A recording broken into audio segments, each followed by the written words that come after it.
Oh, there we go. I thought we were all doing that for a second. Hello. Welcome to Witches Movie Coven. I am not Patti Negri. I am not nearly as. I know. We thought I was Patti Negri for like 15 seconds, but lovely Patti is in Romania visiting Dracula's castle along with Father Sebastian. They're doing their witch and vampire tour in Romania. And so we wish them well. We wish them a bon voyage, a great journey. And however, you are here with us tonight, and I am one of your hosts. I am Richard-Lael, but before we go too far, I should introduce my friends who are here, and we'll just go in order. Heather, you are right there on top. Hello, Heather Greene. Hi, I am Heather Greene. I am the author of Lights, Camera, Witchcraft. Oh, there it is. The definitive guide to witches and witchcraft in American movies and television. I am a journalist covering all things occult as well as an acquisitions editor at Llewellyn. And I'm super glad to be here tonight to celebrate Beltane with my coven. Woo! Speaking of Beltane, Mr. Jason Mankey. I ran away from the field I was in, maypoling with all the young wenches just to be here on the Witches Movie Coven tonight, interrupting my normal Beltane festivities. I'm an author. I've written a bunch of books. I do a lot of talking. I have nice hair. All of this is true. All of this is true. This is all I got. And speaking of ladies who dance on a maypole, Miss Courtney Buckley. That's me. What? I've never danced around a maypole, but I'd love to start. So if anyone wants to show me where the nearest one is, I'll get right on that. I'm Courtney Buckley. I am Ghostbait on Scared and Alone. I am a Salem tour guide, witch, all that fun stuff. And I've prepared today with my sunglasses because I'm sure everyone has an opinion about my opinions today. So there we have it. And today we actually have one of my very good friends coming in all the way from Los Angeles, flying in on his broom. And by broom, I mean his mobile phone. Chad Hatter, ladies and gentlemen, Chad Edward Lee Evett. Hello, Chad. I am so happy to be here. I spent the entire afternoon whacked out of my gourd with the most ungodly migraine in all of Christendom. And now I'm just trying to get my phone to do what I want it to do. But I'm very pleased and alarmed to be here. You chose the right word, sir. Well, I suppose then we should talk about what movie it is that we actually are going to be talking about. We are going to be discussing Love at Stake, which is a 1980s timeless classic, and it has an all-star cast for the 1980s. And normally Patti would toss to me, and I would give my unbiased movie whatever, and that's what I'm going to do. So I'll give you my little breakdown. It is an absolute gem of a film. It's historically accurate in every single way, from the 1980s fashion in the 1690s, and to the Salem witches being burned at stake, and to the zippers that she wore, and the low cut thing, and the corsets that were worn, and the Willy Wonka wig. All of these were absolutely historically accurate for the 1690s in Salem. And if you believe that, then you are probably enjoying Beltane. Anyway, tonight's movie, it takes place in the 1690s in Salem, as we just discussed. And of course, this magistrate and the sort of what it was. He was the mayor and a magistrate came up with this idea that they wanted to steal land from people. So they came up with accusing people of witches until an actual witch shows up, and then all hilarity ensues. She tries to seduce people. And of course, the one that she wants is the hero, whose girlfriend is Sarah Lee, because nobody doesn't like Sarah Lee. And of course, they end up in the end kissing and then hunka love, and the witch has turned into Mama from Mama whatever her name is. Fratelli. Mama from the train. Mama Fratelli, throw Mama from the train, and she says, "Of course I'm a witch," and she's like, "You Shello, I'm clearly the witch." And then everyone has a good time. They roast marshmallows and hot dogs while they're burning people at stake, like they actually did in Salem. Isn't that right, Courtney? I love that little note. Heather picked this film. With that, Heather. Oh, I'm sorry. Go ahead, Courtney. Oh no, you can come to me after Heather. Heather picked this film. Heather, do you have some historical context of this film? Yeah, I got some things. First of all, we fill in a lot of films, and I pull some from my book that are not, they're not the ones that have won Academy Awards, but they are interesting to talk about. So I'm going to give you, of course, my top 5 things that are interesting or notable about this little film. First of all, I would like to counter what my good friend Richard-Lael said here and tell you that, number 1, this film is not historically accurate. That's an important note. Number 2, what? Who told you? The comedy style. I think I like to just point out the comedy style. I will elaborate in a little bit. Number 3, there's a ton of different cultural references that are really all over the place, which play into the comedy style. Of course, the context, 1987, it's really important to note that and why that is and why this film came out. And number 3, there's a number of notable or recognizable faces in this, but I'd like to mention Barbara Carrera, and there's a reason for that. So I'm going to start with number 1, again, going back and giving a little context here. No, this is not a historically accurate account of what happened in Salem. Now, Courtney will chime in and tell us all the things that might have been accurate, but most of it, I'm going to wager, is not, which is we're not burned, as Richard-Lael said. Or didn't say. I'm not sure which one. I can't remember.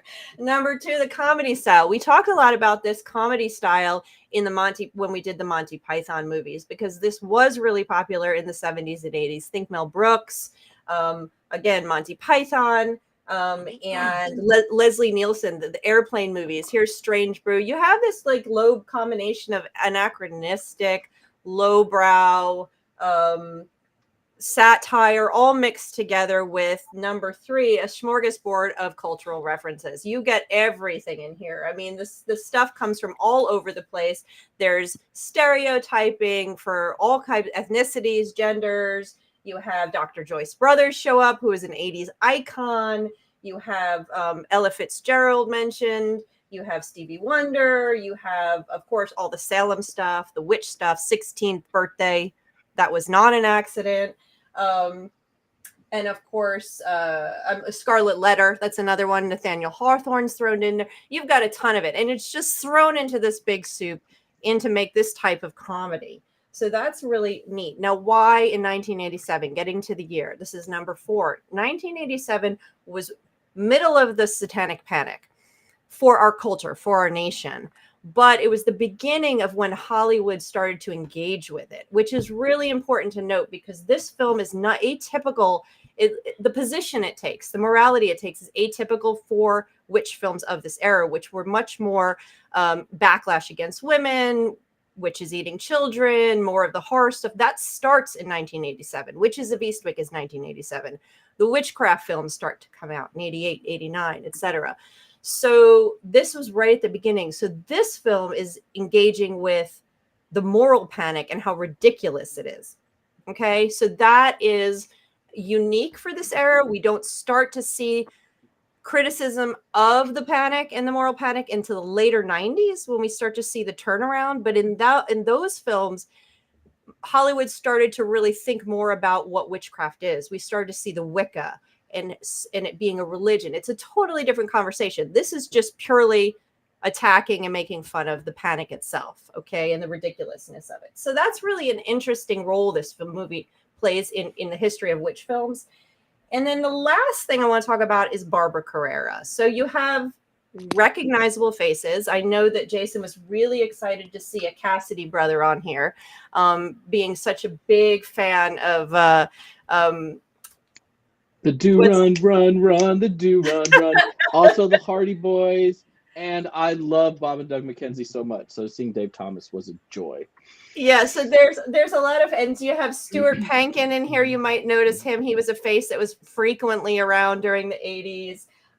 Anne Ramsey, which was already mentioned, Throw Mama from the Train. So you have a lot of recognizable 80s faces.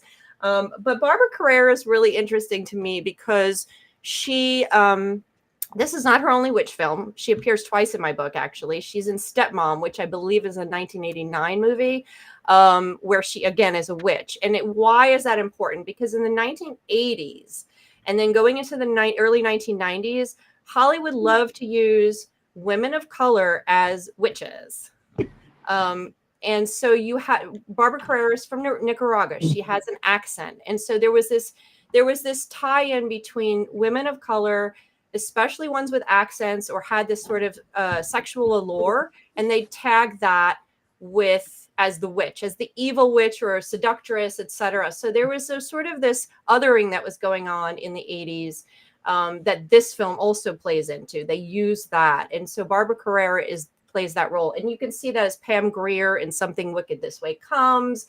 Apollonia is in a movie. So you see it periodically throughout the 80s and into the 90s where the evil witch, or she's sort of evil in this one, is played by a woman of color, typically someone with an accent that reads as exotic to the general audiences. So that's an interesting little tidbit from my book, and you can read more about that in my lovely book. But anyway, that is my top 5 interesting things about this movie. And someone else wants to talk about it? I'll tell you my opinions later. Yes, we will get into our opinions in a moment, but I know Courtney is itching to give us both barrels. Courtney Buckley. All right, so let me preface this by saying, number 1, I have 3 pages of notes. Number 2, as everyone I'm sure is expecting, because we talk about this all the time, the Salem trope is literally the worst thing I can ever see on a television screen because they always get it wrong, right? Having said that, one of the most common questions that I get on tours or when selling tours is people, other than where were the witches burned, which the answer is obviously Europe, not here. The other question is, what books or movies are the most accurate portrayals of the witch trials that I could watch? And from here on out, this will be my answer. I have never loved a movie more than I love this movie. Boom. I knew it.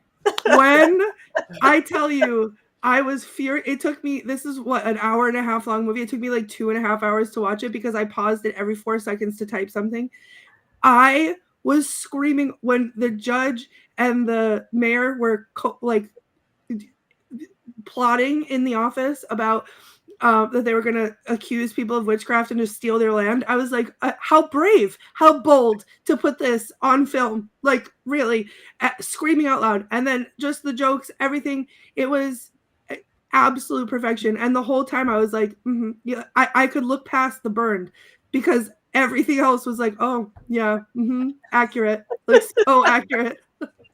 So, Heather, thank you. No one will be getting hexed today because of you. This was an excellent choice. I do have to say I was scared because Heather's lead up for like weeks. She's been saying, Courtney can't miss Love at Stake. Courtney can't miss Love at Stake. And I was afraid. And then Jason texted me earlier today saying something. And I was like, oh God, I'm really scared. And then I started it and I was like, there it is. There it is. The most beautiful thing I've ever seen in my entire life. I have no criticisms at all. I have 0 criticisms. I just have 3 pages of things that I loved about this movie. So when Richard-Lael, I'm gonna butt in and make this about me. when Richard-Lael asked me to do it, the way that he pitched it to me was he really leaned into the historical accuracy of the costumes. And because I was like, I'm so busy this week, I'm slammed, I'm working on a show, I've got this and that and the other. And he was like, no, darling, we really need your insight. We really need your insight. And I was like, okay, fine. And then he says a sentence that only would work from his lips and my ears. No other human being on the planet is going to understand the full severity of the following sentence, which is he just says, Chad, there's a magistrate in 1693 Salem wearing a full bottom wig. And my exact response was, and that was how he got me. That being said, Courtney, the reason why I'm butting in, I have no notes either. I have nothing to praise. I'm so happy. Yep. I'm so happy. Oh, Tabitha, that's so funny. She wants directions to Sarah Lee's other bakery. Oh my God. That bakery was, for those of you who haven't seen it, Sarah Lee is the main pilgrim or whatever she is. And Sarah Lee has a bake shop. And so this witch comes into town and wants to sort of frame this good, innocent girl as a witch. And so she says, it cuts to the scene inside the shop, and the other witch has hexed the sign, and it's Sarah Lee's avant-garde or dirty or erotic, straight up. It literally she Sarah changed Lee's the erotic sign. Bake shop. Erotic bakery, yeah. She's inside and she's presenting this cake. She says, I thought of you just for this birthday celebration for your granddaughter, the 16th birthday. I thought of you. I hope you enjoy it. And she opens up the cake from the camera's point of view, and Sarah Lee doesn't see it. And she looks down, and it is a full-on phallic maypole. The gingerbread men. The gingerbread men were growers, not showers. Okay, I want to talk about the aroused gingerbread men. Richard-Lael knows this about me, that every Christmas I bake gingerbread, and I make gingerbread men that are about this big. They're magnificent, and I was inspired. So this year, send me your addresses. I will mail you aroused gingerbread men. Because yes, I can't not after seeing, and the boob bread on the walls.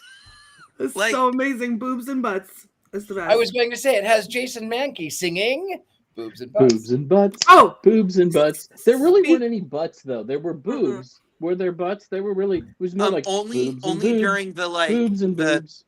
The chowder wrestling match in the pub. There was like a wet trouser contest. I don't know. There was you could see the buttocks, but it did nothing for me. They were wearing pants though, like they were wearing bottoms, so there really wasn't like clear butts. I am astounded. I'm astounded that I was able to watch this on YouTube with the amount of exposed breasticles that were very visible. It was very alarming. Listen, can we talk about the songs too? Because I every time thought, like, no, that's not happening. And then they'd sing the song. I don't even know if I can say the first one, but like I was screaming, and yes, about the cat, and then that was a running joke the whole time. But then they play the next song until the finale at the end with the dance number. I was losing my mind. I thought I was gonna pass out. Those songs, I want everyone to be my ringtone. Like. Are any of you familiar with the British sitcom Are You Being Served? Yes.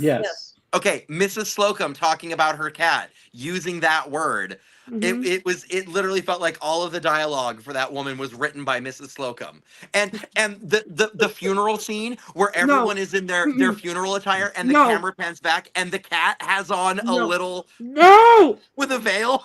Stop. And when the woman was like, someone grab her cat. And the guy's like, oh, because he's blind. I had the honor of watching this with my roommate, who is just he's a comedic genius, and he was losing it at all of the like the inane ADR lines that were thrown in, like when the woman who's at the harpsichord pipe organ gets hit with the cane and falls off, you hear this voice go, "Drunk again." I watched it with subtitles on, so I got to see all of that, which was great. Oh my god, it was hilarious. Oh, it was so incredible. And then also not just the songs and the peppered and everything, but like the signs that were everywhere, or like the what was he when he was in the carriage and he was reading the screw you magazine. I wrote it down. Yeah, it's screw you EWE, and it's the sheep with like wearing like little bikinis over all its things, and it's like sheep dip 10 new recipes plus bad black sheep. I was like, sign me up, like subscribe. I'm subscribed. That was the minute where I was like, what on earth is going? What because the way that Richard-Lael had spun it, he made it seem as if it was a very serious period drama that was just poorly executed. And so you are evil, Richard-Lael.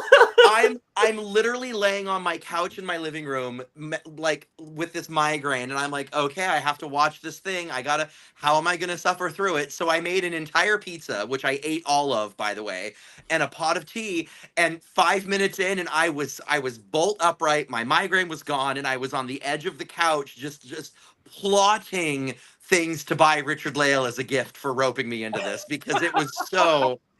Okay, I have to ask, because I know what mine is. I need to know what everyone's favorite sight gag was. Favorite sight gag. And if you want me to start, I will start. No, I think, you know what, there were several. I obviously the gingerbread man, we talked about that. I have to admit, I loved the blind person playing his pianoforte and talking about his mama, a la Stevie Wonder. Like that one, the sight gag was quite literally a sight gag. That was my favorite. Okay, I'm going to jump in. My favorite was the spinning newspaper, because you always see the newspaper, but he's calling out the headline and cranking, and it's spinning. But then, which was funny to begin with, but then they nailed it when the camera angle changed and the townspeople were going like this trying to read it. And I have to say, just as a person who works on film, the wire work in this movie, all of the flying sequences are flawless. They're so good. You can't see a single wire. When she's flying around on the broom, she's so high up in the air, and there's no, like, you can't see the shadow from the crane. Like, it's so well done. And I also love a tasteful fart joke. And so when he farted out the door, and then when she came into his yard and he stood up and he was like, wait, can I just? Jason hasn't said one thing, and we don't know if he's turning his light out or putting on sunglasses or quiet. Oh God, what did I do? I just wow. I just feel like I watched a different movie than the rest of you. I mean, I know some of us feel that way sometimes. I mean, I chuckled a couple of times, but I just did not find this to be the laugh riot that apparently everyone else thought it was. You know, to me, it felt. I know certainly. And maybe someone right is now, getting. Like, someone me is turning getting off my light is useless now because it's bright outside.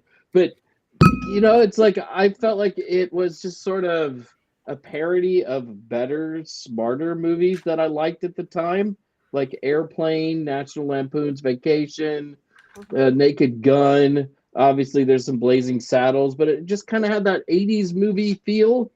There were people in it that I liked.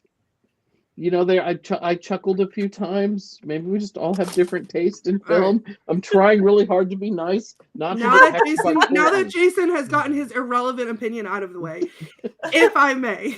His irrelevant opinion. Oh man! Oh, you hurt me. And I What do you- texted you while watching this movie, Courtney. I know. I want to I talk. love you so much that I texted you while watching this movie because I'd always wondered how that mall in downtown Salem So got that's built, what I want to talk and about. now I know. That's what I want to talk about. Not only was this movie historically accurate to the witch trials, it was also historically accurate to Salem today for multiple reasons. One being the mall, and that is what Jason texted me about today, and that's what made me scared.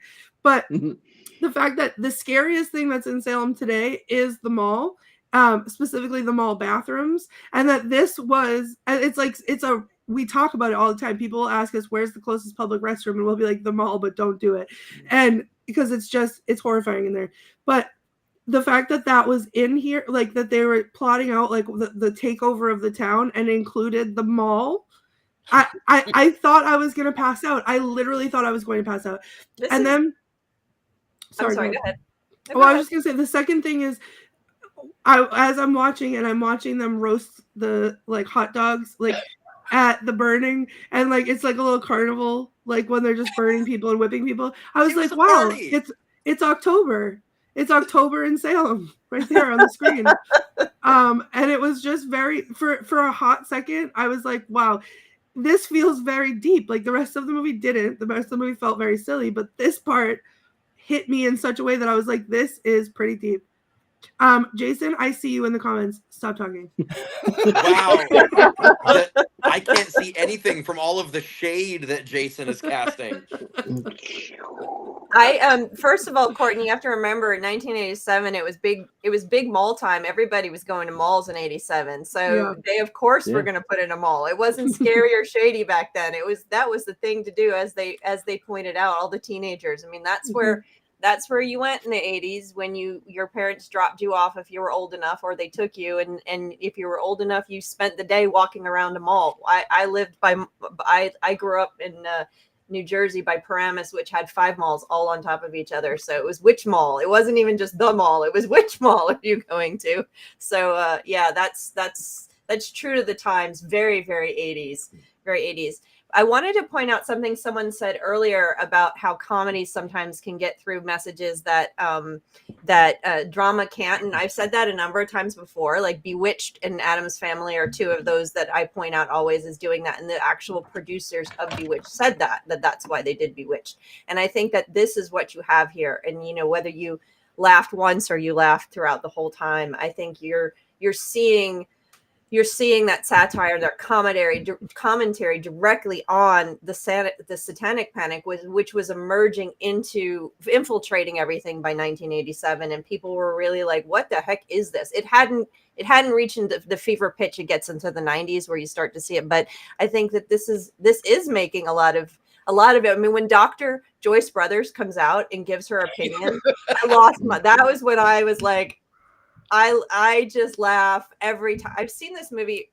I've only seen this movie twice. So when I first watched it for the book, I had not seen it before. So I didn't see it in the 80s. But when I watched it for the book, I was like, I don't know what I'm getting into. And I laughed throughout. And I laughed again throughout, thinking, oh my God, this is so stupid. This is so funny. And I'm telling you, when Dr. Joyce Brothers came on this time again, out loud, like, that is perfect. She was so right. So the gays, as a gay man, I exist almost permanently in the pop culture of the 1980s because it was the last great decade. And when he called Joyce Brothers to the stand, I physically did a 180 to be like, I'm sorry, what? And then when the camera angle changed and she comes walking in what is arguably the most period accurate outfit in the entire movie, like she probably paid for her own costume.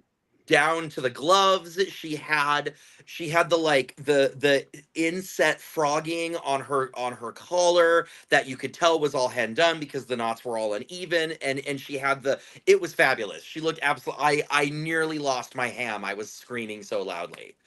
But she calls out exactly what's going on with the moral panic. That's what's so brilliant. I mean, she just calls it out right there. And I remember going, yes. And here I am studying the moral panic for the book. And I'd already done a number of articles and research on the satanic panic prior to this book. So when she says that, I was like, there you go.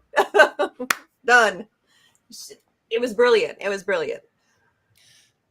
She was hands down. I admit that was hands down. Though I have to admit, my favorite costume was the completely historically accurate Sarah Lee dress that she wore. I will kill you. You know, the 1980s. I will fly to New Orleans and I will strangle you with your own curtain tiebacks. Okay, but that's an excellent segue for me to. So that's an excellent segue for me to talk. Can I talk? I know I've been talking a lot, so I apologize. But can I talk a little bit about the costume design? Okay, go. So the first thing is nothing is accurate. Like some of the background characters are realistically, but the rest of them aren't. But I have to say that I loved the magistrate's costumes because he's dressed in literally like early, like actually not even early, late 1700s like French clothing. So for him to show up and be this money grubbing character is actually kind of perfect because he had 3 different outfits. They're all vaguely the same, but they were different. But every single one of them is dripping in gold, and he's the only one other than the witch in the entire movie who's dressed at a higher station than everyone else. Sarah Lee's outfits, while not accurate again at all, except for the zippers. I don't know if anyone else noticed this, but every dress that she's wearing were the same vaguely floral patterns that you would see on Sarah Lee marketing from the period. So she's kind of dressed like a Sarah Lee boss. That being said, it was a missed opportunity for there not to be a rival bakery across the square that was owned by Goody Crocker, because had there been like a showdown between Goody Lee and Goody Crocker, that would have been hilarious. But I have to say that my favorite costumes throughout the whole thing are the things that the witch wears, because at the start, she just looks like a super wealthy woman of a period, not the period. But as the movie goes on, she somehow managed to get sluttier and sluttier and sluttier until she ended up in just a corset with a whip. And it was so good. But the best thing is to piggyback on, that outfit. The best thing, though, was Heather talked about the societal othering of the various witch characters in film by making them an exotic woman of some sort. Everything that she's wearing is Spanish. Everything. She's got the fan. She's got all of the black lace. She's got the bright colors. Everything is Spanish. And I absolutely loved that her magic was just like a dreadful attempt at mimicking Bewitched, because she would just squint rather than do the nose, which was great, which was absolutely great. The other thing I had to point out that a moment that hurt me was when the magistrate gets out of the carriage. You can see the giant puddle in front of him. And I was like, oh, they're going to do some bit about him trudging through. Like, I fully anticipated him. I thought he was going to knock that peasant down and use him as a stepping stone to avoid stepping in the water.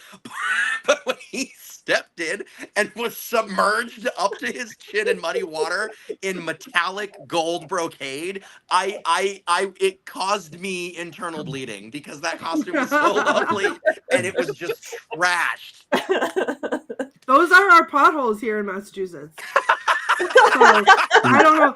Every time I hit one in my car, my soul leaves my body, and I like pray to a God I don't believe in, because I don't know what the undercarriage of my car looks like. So we have that's one of our whole seasons. We have like road work, we have winter, road work, potholes, winter. Like that's our seasons. Oh my God. So it is Sounds an like a accurate. It great is place to live. historically It is so accurate. Everything is accurate. It's like it's the most accurate movie I've ever seen. And I will tell you this too, is that it predicted the future, because you have some person who likes to grab women's cats sitting in a courtroom and breaking wind. I mean, it's the best wind. It's really good wind. It breaks wind.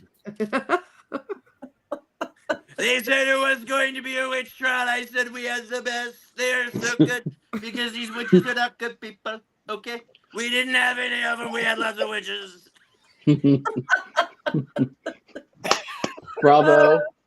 You all are almost making me like this movie the more we talk about it, you know. As you should, Some movies are Jason. like that, Jason. The more you talk about them, the funnier they are, and they're actually Jason, you're funnier to talk outnumbered. about than they are to watch them. I have It's so a- many more notes. I have so many more notes. You If know need what's more strange notes. about this movie though is, as a kid who grew up in the 80s, why didn't I see this anywhere else? This feels like something that should have ran incessantly on cable television or on HBO or something, because I wanna all know of these that similar too. movies did, right? And this is something I'd never heard of until we watched it, right? Until last week. Yeah.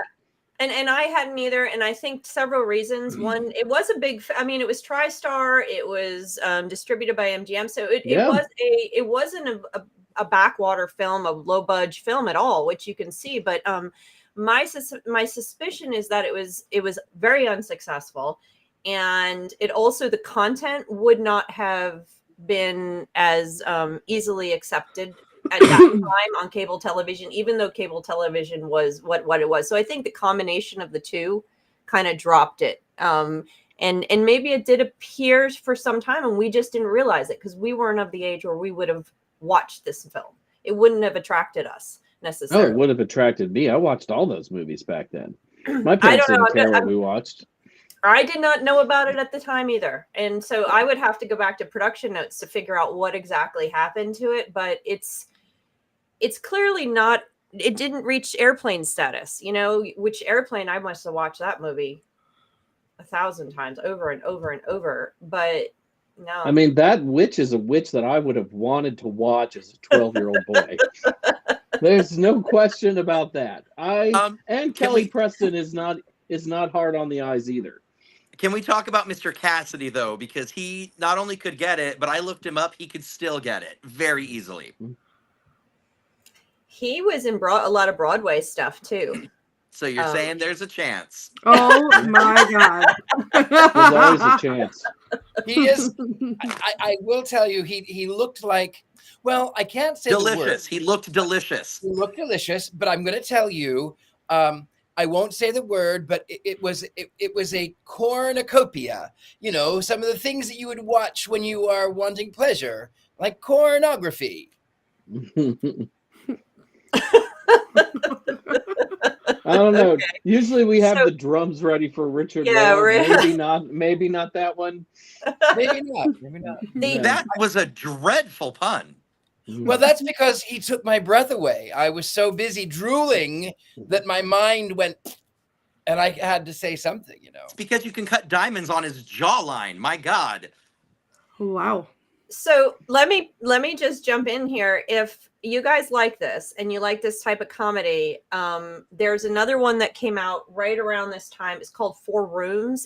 I think it might have been a few years later into the 90s, that has a similar type of comedic. It's a short. So 4 Rooms is a series of short stories, and the witch one is the very first one, and I can't remember the name of it. It's called The Ingredient, I think, and it has Madonnas in it, which, you know, of course, for me, I was like, I have to watch this, but I had to watch it for the book too. And it is a ridiculous comedy of this sort, and it's a short one. So you can rent 4 Rooms, watch the first one. Oh, someone says, Kelvin said he remembers 4 Rooms. So you can watch that one too. And it came out the same time. And the witch part, and it's a bunch of witches who are looking to bring back their goddess Diana, and they need ingredients. And the one girl forgot the specific ingredient and needs to go get it during the thing. And it's very funny. So I think another we should one. watch it. Why not? I can put it on the list, but the witch part is only the first quarter of the film, so we'll see. Yeah, but what did we watch the other day that had no witches in it? Xanadu. Yeah, thanks, Rob. I blanked that film out. I didn't forget. I did not forget. Yeah, Xanadu needed more text jazz everybody. hands. Well, Anyway. I think let's see who should we go to. Do we want to do movie quotes first, or I guess we do Jason's movie minute later? Yeah. So Yes. Courtney, Courtney, you have some. All right, buckle up, kids. I got I think I'm going to go get a drink, work on some Yeah. dinner while Courtney reads her 3 pages of notes. Excellent idea. All right. Chad's gone. Here we go. So my first quote is the opening of the movie because I stopped and watched it 3 times because I thought it was great. So here we go. Long, long ago in merry old England, there lived a warm and friendly, happy-go-lucky people who lived life to its fullest. Unfortunately, this movie isn't about them. This movie is about another group of people. A people so stern, so self-righteous, so sanctimoniously pure that they even called themselves Puritans. This is the day of their departure of England, a sad, sad day for one and all. Anyway, the Puritans were setting out for the New World, where they could make the rules. They wanted to build towns with curfews, schools with dress codes, restrooms with pay toilets, and they decided to do it in an obscure, far-off backwood colony of England, a place called America.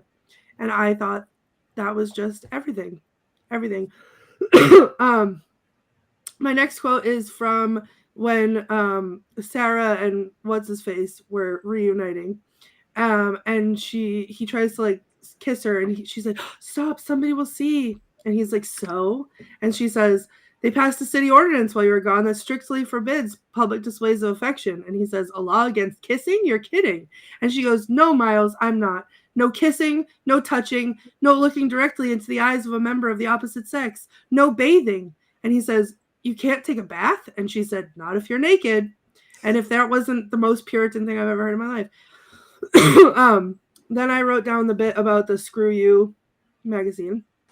And then they get to the town and they're whipping someone. And the lady runs up and she's like, no, you've got to have more snap in your wrist. And so then she whips the guy and says, how's that? And the guy being whipped goes, much better. Then the judge shows up at the mayor's house and the lady with the red A on her is leaving. And the judge says, isn't that woman an adulteress? And the mayor goes, yeah, and a damn good one, too. Damn good one.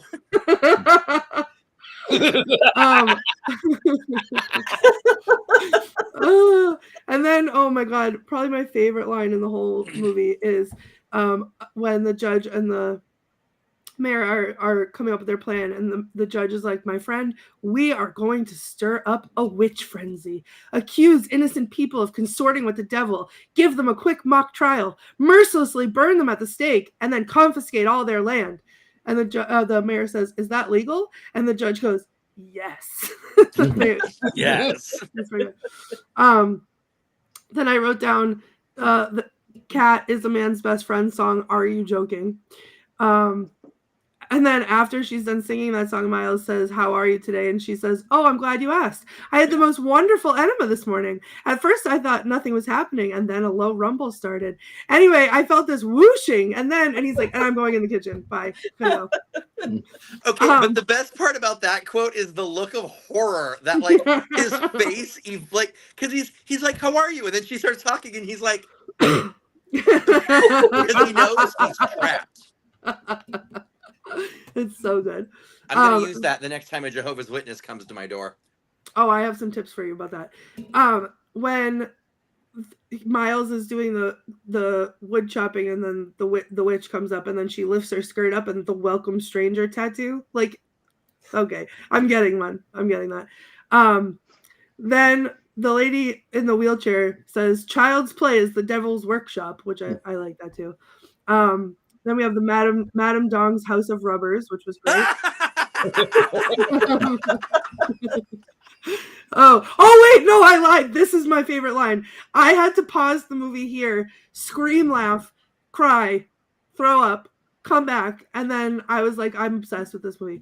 When they're revealing the plan to the parson and Mummy, and they're trying to, like, tell him, oh, something supernatural happened, and then the brother's like, the guy's like, I don't have a brother, and then he slaps him. He's like, oh yes, my brother experienced something supernatural at the full moon, whatever he's talking about, and then it doesn't work. So then the judge goes, really, parson? Oh my, I didn't want to have to submit you to this horror, but I'm afraid you give me no choice. And then he dramatically holds out a rock. This is Mrs. Elizabeth Goodbody, an innocent young woman who is demonically transformed into a piece of granite. And the person goes, dear God. Oh no, I ask you, Parson, is this the fate of the people of our community? Do you want to go down in history as the man who let Salem turn into a quarry? I can't. I have to, like, there are no other words. That was it. Like that, I just can't. Okay. So, then the response to that, Mummy says, so you finally come to your senses, come to realize what I've always known, that the sons and daughters of Lucifer have been allowed to run free in this town for far too long. Now is the time for decent, God-fearing people of this town to unite and spill the blood of the wicked. I say we cut out their slimy guts and burn them to a crisp. I was very excited about that. Oh my God. And then they're talking, it goes to whatever the witch and Abigail, her cousin, and the husband is saying, is being mean to her. And Abigail's like, oh, be nice, she's in mourning. And he goes, mourning? I bet she's in mourning. 7 husbands in 2 years. She's jammed more pork than a Salem sausage stuffer.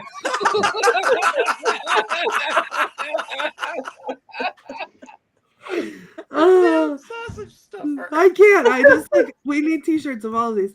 Then the Salem song I want as my ringtone. Pay now, pray later. She's holding up the money thing at the church. Oh yeah. Then the blind guy is like touching, and he's like, he's greeting everybody, and he touches the cat, and he's like, my God, what is this? And she says, it's my cat. And he goes, oh!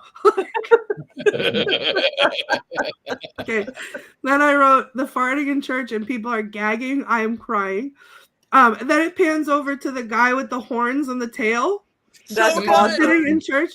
Like, literally in all capital letters. I can't. Because they said what made me laugh was they were saying the devil may be hiding amongst you as your friends and family and loved ones. And then there he is with the horns and the tails wagging. And he grabs his tail. I have to point out that I recently listened to a 6-part podcast about the Charles Manson murders. And they had a bunch of like supplementary material, and one of them is that video of Charles Manson making faces. And I swear to God, that demon guy is doing like that's what he's doing with his face. It feels so intentional, and it probably was it considering the had to time have been. period. It feels Yeah. so. It's either that or he's just really proud of himself. Well, that's amazing. Courtney, more quotes. Yep. Rolling Get on out there. page 2. We are only on page 2. Get out of there and get out there and barbecue the bastards. Then I wrote in all capital letters the penis cake and breads and boob breads and gingerbread penises. He says a few years from now. Oh, he's trying to Miles is trying to reassure Sarah, and he's like, a few years from now, no one's ever going to remember the Salem Witch Trials. That was great. Then I wrote down roasting hot dogs at the feet of the burning woman. I'm actually dying. And then I wrote, it's like October in Salem. And then they're singing, someone's burning my Lord. Around a charred corpse that is falling apart. Hysterical. I was hysterical. I couldn't breathe. Oh, and then now the map is on the wall. So it says Puritan Village. And then it's just got a little answer key at the top. It says, land we have from people we've burnt, and land we want from people we've not burnt yet. And when the brick comes through his window, and she's like, you better read that. And he picks it up, and he's like, it says Salem Brick Company. And she's like, no, the other side. And he flips around and is like, you're next. And then she makes him sign the paper, and she says, oh, I better get these papers over to the mob. Oh, I mean the committee. Then the turkey. Oh no. When he's in bed with the turkey and they're smoking, and then it pans over and the turkey's smoking also, like could not. Then I wrote in all capital letters, not the peace pipe. Because there was that was a lot. That was great. Then when Miles goes to like bring her the food through the thing, and he's like, oh, Sarah, are you all right? And she's like, no. And he's like, well, what's the matter? And she's like, I'm in jail. I'm in jail. And then it cuts back to the guy with the turkey, and the wife is like unveiling the turkey, and she's like, you won't believe it, but this bird was wearing a diamond ring when I chopped its head off. I thought I was going to pass out. And then it goes to his grave, and it says, here lies Nathaniel. What can be said? He loved his turkey, and now he's dead. And then the blind pastor says the wrong name, and the mother goes, "This is the Baxter funeral, you know, the degenerate with the turkey." Like, I could not. I loved it earlier in the movie when she called him lard ass. Yeah. But then when they're trying to have a private conversation under the veil, and then the pastor comes in, he gets under the veil. So it's all three of them. And they're like, no, she says, "No, please, let's start walking. We don't want to call attention to ourselves." And then all three of them are like,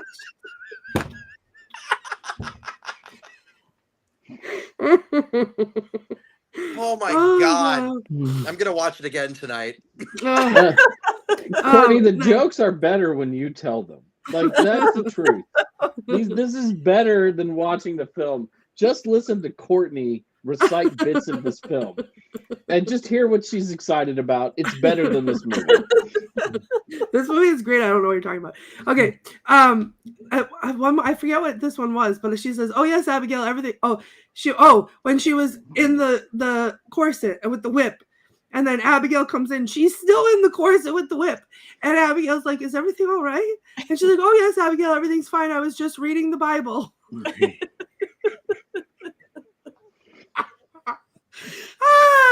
And then they're breaking into the house, and the judge and his wife are coming down the stairs, and the kid's like, "What's going on?" They're like, "Respect your elders. Go back inside." He shoots the kid. He goes, "That's what happens when cousins marry."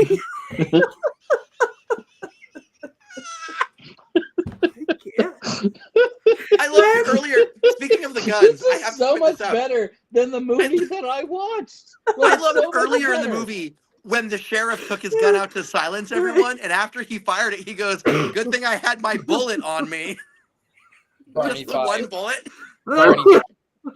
Oh my God! You missed the best quote in a funeral scene. Which one? "Someone grab my cat." Oh yeah. Sorry. Well, I already wrote several of those ones, so I didn't write that one down. But yeah, that was a good one. But then when it's Sarah's trial, and then I can't breathe. I can't even talk about this. When it's Sarah's trial, and he gets up and he's like, he's doing the defense, and he's like, "Yes, like whatever." And then it's like, "Does the prosecution have anybody?" And he just gets out from behind the table, and he walks over, and then he changes his voice. He's like, "Yes, hello." Like, he's the prosecution too. I thought I was gonna pass out. Okay. And then you can't find the map, so there's no. And again with the map, I love a movie with a map. You do. And you can't find the map. And he has like just the wrapping, and then he unwraps the sandwich from the map, and it takes like 4 years for them to figure out that that's the map. "Don't keep Satan waiting" was the song in all capitals. "Don't keep Satan waiting. Are you kidding me?" is what I wrote. Oh my God, the witch being burnt. I literally cannot is what I wrote, because when the torch flew over and poof, she lit on fire, and she was whatever she was after that. I was like, no, this can't be happening. This is not. I was not ready for this. And then at the very, very end, when the credits rolled and Burning Love started playing, I will never recover. So I will never recover from this movie. I've been talking about it. I cannot. It was the funniest thing I've ever seen in my life. You're welcome. Speaking of funny things, we Heather, have to move on because we are running low on time. Jason Mankey, let's do your movie minute. I bet you have something real clever to give us. Well, Courtney should just put her sunglasses on now. I think that's the first thing, right? We'll see. I feel like as I said, I feel like I watched a different movie than the rest of you, and I make fun of Joyce Brothers in this bit. So, maybe I'll be kicked off the show after this. But have you ever met someone who tried too hard? This kind of person. "Jason, you are the coolest and have the best hair, and it's the smartest person I've ever met. Can we be friends? I want to be your best friend. Like, we can hang out all the time and do whatever you want to do, and I bought you a present. Please be my friend." I would describe someone like this as needy. Needy people aren't always bad, and they often have the best of intentions. They just try too hard and end up annoying the people they are trying to impress. Love at stake is like hanging out with the neediest person you've ever met. Our movie is kind of like other famous movies, I promise. It does weird random things like Airplane and Naked Gun. It's got a scene where someone walks into an old house And then, surprise, it's a bar complete with a song in the background that sounds like it's from Caddyshack. Oh my God, did we mention there's scantily clad women wrestling in clam chowder? Isn't that hilarious? No, it actually wasn't hilarious, and I'm not even sure it was funny. I was glad not to be eating lunch during that period of the movie. Okay. Our movie, though, has people that you'd recognize from other things, and they were funny in those things. Like, did you see Bob and Doug McKenzie? We have one of those guys. And then there's that guy from HBO's Not Necessarily the News is the Judge. And there's that guy who was in the Police Academy movies. You like those, right? And one of those people in our film was nominated for a Golden Globe when she was a James Bond girl showing off her Golden Globes. And we have her show off her Golden Globes in every scene she's in. 12-year-old you would love that. Seeing all of those sort of famous people made me realize how much I liked them in other better projects. I just couldn't help but think you all were squandering a pretty good cast that deserved better. Yeah, but we wrote some really funny jokes. These were the funniest jokes we've ever come up with. In one scene, we have a guy farting, but he's farting in church. Isn't it funnier that he's farting in church? Yes. No one ever farts in church, right? And then there's another scene where a guy is made to fall in love with a turkey, and then he follows the turkey into an alley and has sex with it. He had sex with a turkey. Isn't that hilarious? I bet you've never seen a movie where someone has sex with a turkey. I have not ever seen a movie where people have sex with a turkey, but I'm not sure that scene was funny. Mostly I was just happy to not be eating while I watched it. Though I was a little angry with all of you, as I feel like you've probably ruined Thanksgiving for me forever. So thanks for that. Do you know those movies with zany plots, like where someone is trying to bulldoze the orphanage and only Mark Harmon can save them? Well, our movie does that too, but instead, our zany plan involves building a mall. Aren't we funny? It's like a commentary on late-stage capitalism, but we don't know how to be subtle or clever, so it's just there, but we tried. We should get points for trying. I will give you all the credit. You did technically make a movie. I was a little weirded out that it took place in Salem, Massachusetts at the end of November, and it looked like May outside, but creative license is a thing, I guess. We had a celebrity cameo, though. We promised Dr. Joyce Brothers a new VCR if she was in our movie for 3 minutes, and she was. People will still know who she was in 2024, right? She's so cool. And we made a Nixon reference. Nixon, he had been president just 15 years before we made this movie. How topical. Woo, please be my friend. I had forgotten Joyce Brothers existed until I saw your film, though apparently everyone else on this panel remembered her. I'm guessing Dr. Ruth was out of the price range for this film, and it was too early for Jerry Springer. Please like our movie. We even put boobs in it for you, Jason. Please. I will admit, I chuckled a couple of times, but overall, this was on par with The Killing Tree and Your Highness. How dare you! Courtney liked it, though, and I nailed it. You've been put in the freezer, Jason. You're now officially in Chad's freezer. I think that my plan is to vote. I think we should vote. One's up or one's down. I think I know how Jason Chad. What happened to Chad? He put you in the freezer. That's the inside of his freezer. Oh. Chad left. Chad left twice. Chad left sunglasses. He put on sunglasses and that wasn't enough, so he put you in the freezer and then left. So what do we have? I'll be back next week. One's up. Wow. One's up and horns up. Jason is savage, so is Chad. Well, my wand is up. I do the pen is mightier than the sword. Tabitha is up. Calvin is up. So we have. I think Jason is the only person who is a neutral. No, I think Robert Hicks says neutral. Yeah. You have gone. You've gone to a neutral, and I'm assuming that maybe you originally had some other pointing at that one, and maybe Courtney's enthusiasm gave you a little lift. 14-year-old me gives a big wands up to the witch, but the movie itself is just eh. Oh my God. What about you, Chadwick? I have nothing within reach to hold up because I'm in my workstation, so I'm going to You use voted this. up or down? Well, I'm getting there. I'm going to use this can of spray paint, and I'm going to vote it a very enthusiastic up because I don't like Jason anymore. I heard you all laughing during that bit. I heard it. I know it happened.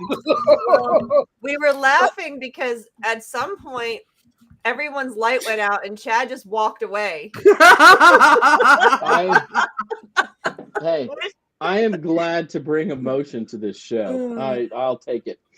Oh, you should. Speaking of emotions, we have next week coming up. We're going to start Wars. We are actually going to do Star Wars, and I'm not telling you what my thoughts are, but we are going to start Wars next week. So I will be sitting in Jason's seat next week. I'm not giving anything else away. I will probably be putting someone in the freezer now that I know that's a choice. So right. So speaking of which, we have gone over time. Does anyone have anything you want to promote before we go? North Dakota Grand Sabbath, end of May this month. I'll be in North Dakota. I'm sure lots of our viewers are in North Dakota and will be ready to come see me. And Atlanta in July. Mystic South, come join me and 600 of your bestest witchy buddies and for 3 days of fun in Atlanta. That's mid to late July. And happy Beltane, we love y'all. In a couple weeks, I'll be at the Wicked Pissa Parafair in Rockland, Mass. It's on a Sunday. I'll be there all day, and come say hi. I have nothing to promote. Oh. Go ahead. Go. Nothing to I just was going to say, I just read through the comments. I want to thank everyone for getting all of the gags that I did while Jason was wrong. And Rob, so thank you, audience. Kick him out. I wanted to point out quickly, go to our mysterycontrol.com, and you want to go into the vault because we have this new thing with the vault, and Rob and Christine have compiled some beautiful one-of-a-kind pieces. You can go there and find so many amazing things. You'll love it. One-of-a-kind things. If you're looking for a gift, code Patty still gives you a discount of, was it 25? I don't remember what it is. Code Patty gives you a discount. With that, we are over time, and I think there's only one thing left to do, and that is what witches do, and we cackle. All right, here we go.